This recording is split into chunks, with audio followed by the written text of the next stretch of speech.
సరే వాళ్ళు దుష్ప్రచారం మీద గెలిచారు సార్. అది వాళ్ళు ఎలాగ దుష్ప్రచారం చేస్తారని చెప్పి మీకు ముందే తెలుసు. ఎందుకంటే వాళ్ళ స్ట్రాటజీ అలాగే ఉంటుందని మీరు గతంలో కూడా మీరు చూసే ఉన్నారు గదా! సో, మీరు చేసింది ఎందుకు చెప్పుకోలేకపోయారు అంటే ఏం జెప్తారు మీరు? సార్ చెప్పుకోలేకపోవడం అనేది ఏమి కాదు సార్. ఓకే. ఇప్పుడు మా ఎందుకంటే మీరేం మాకు చేశారన్నది మాలాంటోళ్ళకి బాగా తెలుసు. ఎందుకంటే నాడు నేడు మేము కళ్ళ ముందు చూసాము.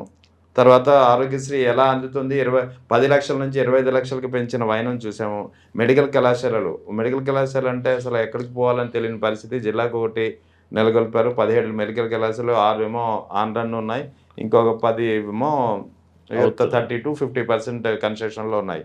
ఇన్ని కళ్ళ ముందు కనిపిస్తున్నాయి. మాకే కనిపిస్తున్నాయి. మీరెందుకు చెప్పుకోలేకపోయారనేది పదే పదే అంటే మాలాంటి వాళ్ళని అంటే వేధిస్తున్నటువంటి అంటే ప్రశ్న. ఏం లేదు సార్ ఇక్కడ ప్రజల్ని రకరకాలుగా మభ్యపెట్టారు. మ్యా హ్మ్. ప్రజల్ని తప్పుదోవ పట్టించారు. అబద్ధాలు ప్రచారం చేశారు. దుష్ప్రచారం చేశారు. మేము మాకు ఉన్నటువంటి మీడియా పరిమితం.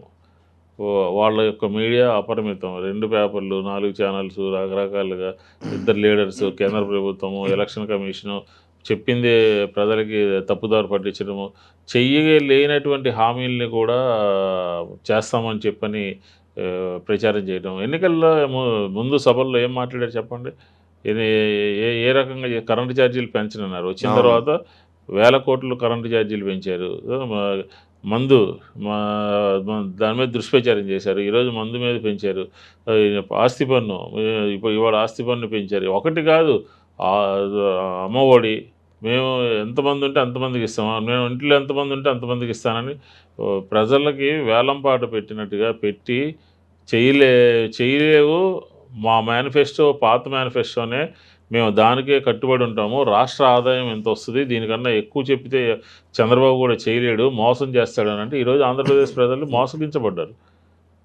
మోసగించబడ్డారనంటే ఎందుకని అంటున్నామంటే అమ్మఒడి మేము ఈ మధ్య కాలంలో ఒక ప్రోగ్రామ్ తీసుకున్నాము. బాబు షూరిటీ మోసం గ్యారంటీ. అవును. బాబు షూరిటీ అంటే ఏం చెప్పారు? ఇంటింటికి వెళ్ళి వాళ్ళకి సంబంధించినటువంటి సర్టిఫికెట్లు హ్మ్. సంతకాలు పెట్టి హ్మ్. మీరు అధికారంలో మా ప్రభుత్వం వచ్చిన వెంటనే మీకు ఇంత డబ్బులు పడతాయి, మహిళలకి ఇంత పడతాయి, వృద్ధులకి అవును. ఇంత పడతాయి, రైతులకి ఇంత పడతాయని ఒక షూరిటీ పత్రం ఇచ్చారు. అవును. ఏమైపోయింది? దాని గురించి ఇప్పుడు అసలు మాట్లాడట్లా. ఒక ప్రధాన ప్రతిపక్షము ఒక సమస్యని లేవనెత్తితే ఎన్నికల్లో మీరు మాట్లాడినటువంటి మాటల్ని గుర్తు చేస్తూ మేము చెప్తే దాని గురించి మాట్లాడట్లేదు.